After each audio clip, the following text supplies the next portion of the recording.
So ga waɗanda suka manta Pi Network password ɗinsu insha Allahu muna gyara. Kamar da kuka sani shi Pi Network idan ka manta password ɗinka to komai fa ya tsaya.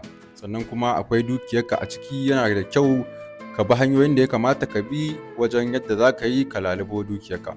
Assalamu alaikum wa rahmatullahi ta'ala wa barakatuhu. Barkanmu da sake saduwa da ku a cikin wannan channel mai albarka ta Sharifawa Tech da ke YouTube. Ga wanda wannan ne zuwansa na farko idan na mana subscribe, sannan idan na mana ƙararrawar sanarwa domin sanar da shi sababbin shirye-shiryenmu da zarar mun ɗora.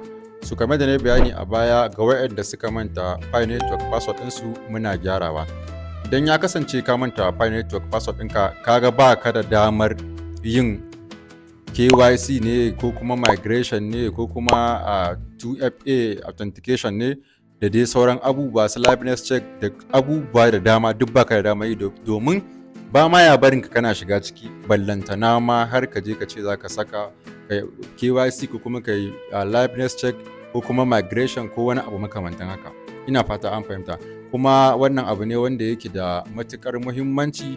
Ka zauna kana mining na Pi Network tsawon wasu kwanaki ko kuma shekaru ma, yawanci shekaru ne ma, don duk wanda yake da Pi za ku ga cewa shekaru ne. To saboda haka kaga yana da muhimmanci a ce ka ba wannan muhimmanci. Sannan kuma wai dan ka manta Pi Network ɗinka ba shi yake nuna ba kawai ka haƙura ba.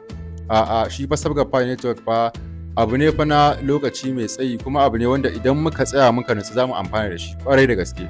Saboda haka yana da matukar muhimmanci duk wanda ya san ya manta Pi Network password ɗinsa muna gyarawa. Abin da ake da bukata shine number wayar da kai register, ita ake da bukata. Ana bukatar number wayar da kai register, ka tabbatar number wayar ita kai register da ita. Sannan kuma bayan gyaran Pi Network password, bara in ƙara baku shawara akan abin da ya shafi email. Ga waɗanda suke da Pi Network ɗinsu sannan kuma ba su manta password ɗinsu na Pi Network ba, to yana da kyau a ce sun yi adin ɗin email ɗinsu a cikin Pi Network ɗinsu. Ina fata an gane abin da nake nufi. Saboda shi email yana da taka muhimmiyar rawa kwarai da gaske, musamman ma wajen idan za ka yi KYC zai iya taimaka maka kwarai da gaske, da kuma bawa account ɗinka na Pi Network tsaro, shi email kenan. Ina fata an fahimta, ba wai kai tsaye mutum zai zo ya kwace maka account ɗinka na Pi ba gaskiya, in dai har kana da email, sannan kuma in ka tabbatar email ɗin da ka saka daidai ne. Ina fata an fahimta. Shi sa yawanci nake yawan ba mutane shawara abin da ya kamata ku dinga yi in za ku yi irin wannan harkar ta mining ko crypto ko wani abu, duk ku ware abubuwa daban-daban. Misali a ce number wayar da za ka yi amfani da ita irin wannan harkokin daban take, ka ware ta, ka san kawai ita kake sakawa. Kamar email, shi ma ya zama ka ware email, ka san kawai email kake sakawa in za ka yi irin wannan harkokin. Kaga babu ruwanka da cewa ma ka manta email ɗin da ka saka ko ka manta number wayar da ka saka da sauransu. Haka password, shi ma ka samu ka kirkiri wani password wani mai tsauri wanda kawai ka san indiya irin wannan harkokin ne, kawai irin wannan password ɗin kake sawa.